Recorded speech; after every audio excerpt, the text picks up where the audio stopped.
Assalamualaikum warahmatullahi wabarakatuh. Salam hormat, salam sejahtera dimanapun kalian berada. Oke teman-teman, kali ini saya berada di sekitaran wisata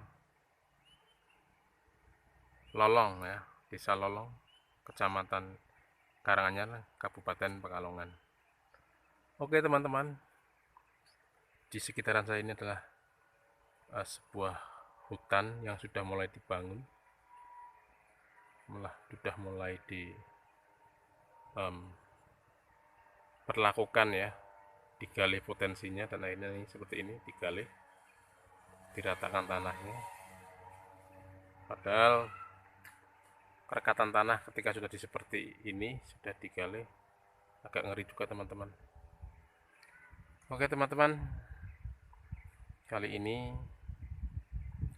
saya akan menjawab sebuah pertanyaan tentang sebuah kehidupan antara keinginan dan kepasrahan jiwa. Di manakah yang lebih nyaman? Artinya gini, ketika kita ingin atau menginginkan sesuatu yang sekiranya sesuatu itu memang belum kita bisa raih secara pekerjaan, atau artinya pekerjaan kita itu belum menunjang sesuatu yang kita raih dan untuk bisa mendapatkan sesuatu itu, contoh membeli mobil ataupun motor ya teman-teman. Jadi ada sebuah pertanyaan melalui email saya di satya gfr at gmail ya. Ini bertanya, Mas Satria, apa yang dimaksud dengan keinginan dan yang dimaksud dengan kepasrahan jiwa? Jadi uraiannya adalah ketika kita menginginkan sesuatu yang sekiranya belum bisa kita raih ya, contoh sesuatu itu yang berhubungan dengan kebendaan, misalkan kita kepingin beli motor ya, taruhlah yang jangka kecil, kalau jangkauan besarnya adalah mobil. Nah, jadi mana yang membuat kita itu nyaman? Ingin itu terus kita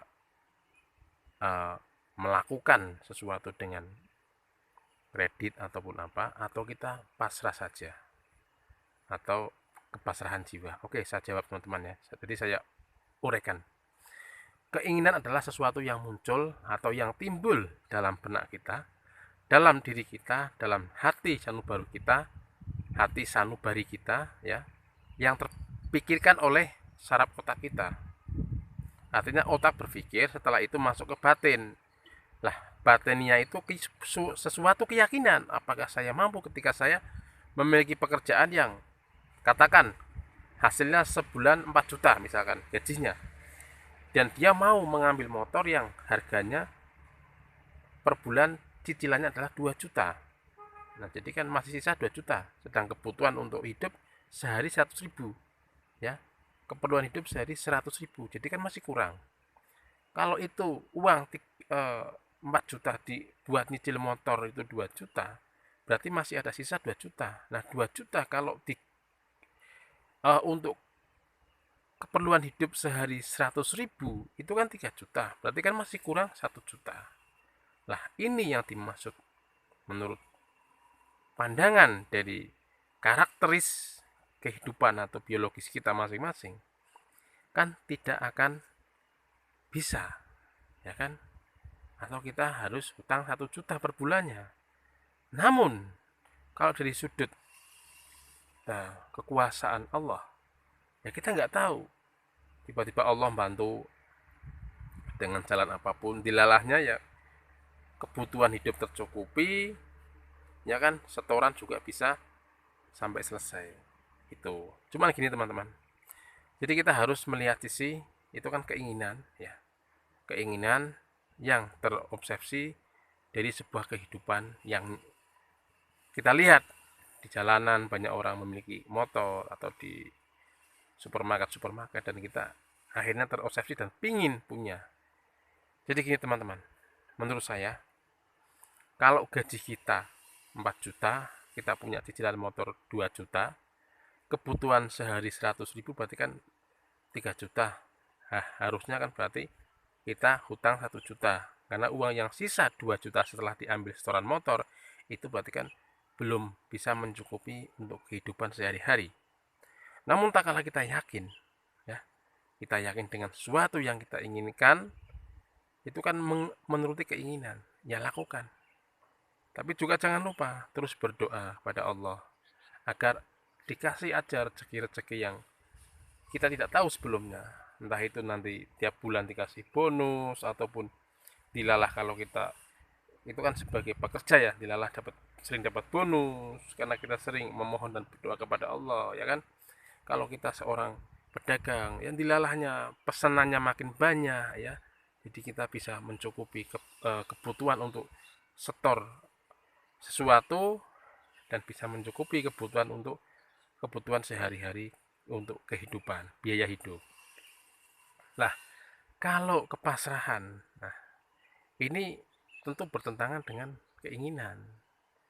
Kalau kepasrahan berarti kita berpikirnya seperti ini teman-teman. Sekian lama kita bekerja, kalaupun Allah itu mau memberikan kita sesuatu yang berupa harta, berupa materi khususnya kan, ya mungkin kita tidak harus menghutang atau mencicil.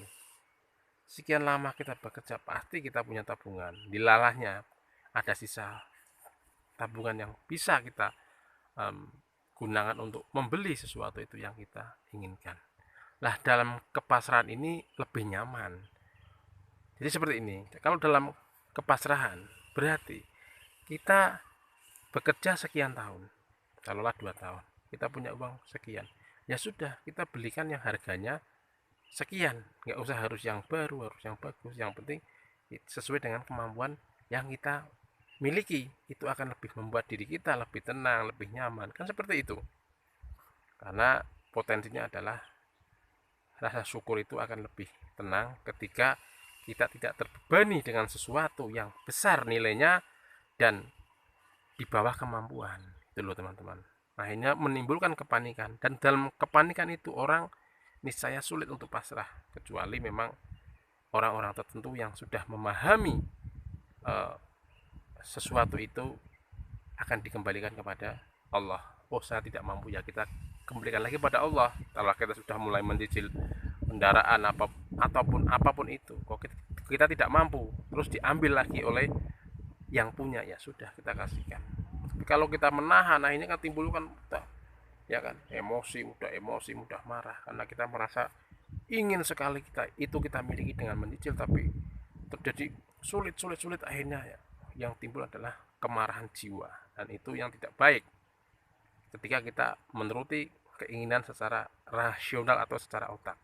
Tapi kalau kita dibatin dengan kepasrahan jiwa, tentu kita menginginkan itu, tapi kita ukur lagi, dan ketika kita ukur, oh ternyata saya inginnya yang lebih tenang, lebih damai, ya udah kerja sekian tahun, kemampuan kok membeli yang tidak baru, membeli yang tidak sesuai dengan hati nurani, sudah yang penting semua alat transportasi ataupun alat elektronik di dunia ini itu kan bersifat mempermudah. Kalau motor mempermudah akses perjalanan, mobil mempermudah akses bepergian bersama keluarga.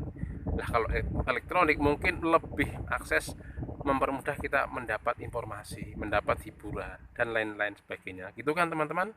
Oke. Jadi uraiannya adalah singkat.